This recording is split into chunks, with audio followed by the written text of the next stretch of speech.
नाज़रीन, मुल्तान से एक दिलखराश वाकया सामने आया है जिसमें 23 साला लड़की को ससुरालियों की जानिब से जहेज ना मिलने पर कत्ल कर दिया गया। सारा मामला क्या था?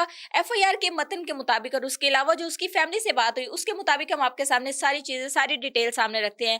23 साला ये लड़की है जिसका नाम है जी आसिया बीबी। आसिया बीबी की आज से 6 या 7 माह कबल जो है वो एक मोहम्मद रफीक नामी शख्स से शादी होती है। ये शादी जो है बज़ाहिर ऐसे ही दिखाया जा रहा है कि जिस तरह अरेंज मैरिज शादियां आमतौर पर घरों में होते हैं। और फैमिली से जो बात हुई, फैमिली ने भी यही दावा किया है कि लड़की की शादी जो है वो वालदैन की मर्जी से हुई थी। मोहम्मद रफीक नामी ये जो शख्स है ये भी कोई मजदूरी करते हैं और ये आसिया बीबी जो है ये भी एक मजदूरी, मतलब इसका बाप जो है वो भी एक मजदूर है। और दोनों फैमिलीज जो हैं फाइनेंशियली तौर पर कोई इतनी खास स्ट्रांग नहीं है। और 6 माह कबल जो है इनकी शादी होती है।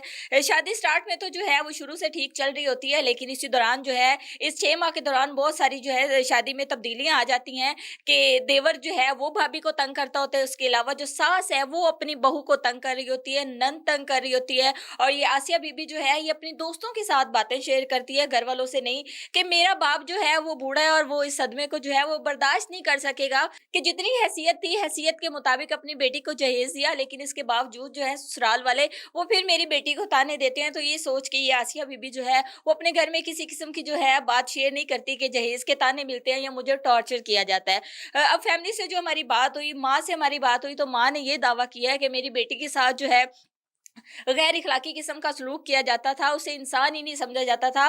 जहेज के ताने तो एक तरफ, दूसरी तरफ जो है उसके शौहर का एक तो किसी और के साथ ताल्लुक था, और दूसरा ये कि शौहर जो है वो रात को लेट घर आता था और इसी दौरान जो देवर है वो भाभी को तंग करता था।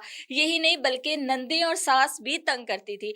अब 5 माह की हामला हो चुकी थी आसिया बीबी और इनका लड़ाई झगड़ा जो है वो खत्म होने का नाम ही नहीं ले रहा था। आए दिन ताने और आए दिन मारपीट।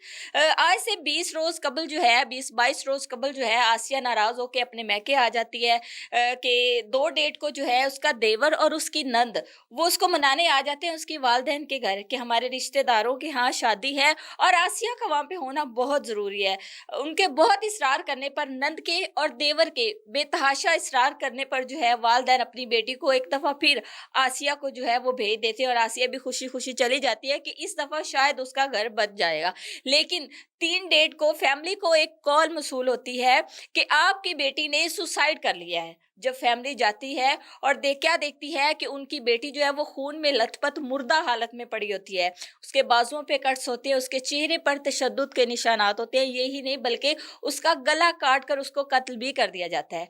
अब फैमिली से जो हमारी बात हुई ऐसी कंडीशन में नहीं थी कि फैमिली को हम लाइव कॉल में लेते। इसके बाद फैमिली ने लाश को जो है वो सड़क पर रखा और एहतजाज किया और सीएम साहिबा से अपील की कि हम तब तक नहीं दफनाएंगे जब तक जो है हमें इंसाफ नहीं मिलेगा। 5 मुलजिम जो हैं, जिसमें नंद, सास, शौहर, देवर, 5 लोग जो हैं वो इसमें शामिल, और 5 लोगों को जो है इस वक्त गिरफ्तार भी कर लिया गया। और उसके अलावा उन पर जो इब्तदाई तफ्तीश और सारी कानूनी कार्रवाई है वो भी मुकम्मल की जा चुकी है। लेकिन यहाँ पे एक बड़ा सवाल पैदा होता है कि हवा की बेटियां आखिर कब तक, कभी गैरत के नाम पर कत्ल होती रहेंगी तो कभी जहेज ना लाने पर। यह अफसोसनाक एक वाकया था मुल्तान का, जिसमें एक और हवा की बेटी को अपनी जान कुर्बान करना पड़ी कि गरीब वालदैन अपनी बेटी को कम जहेज दे सके, जिस पर बेटी को अपनी जान गंवाना पड़ी।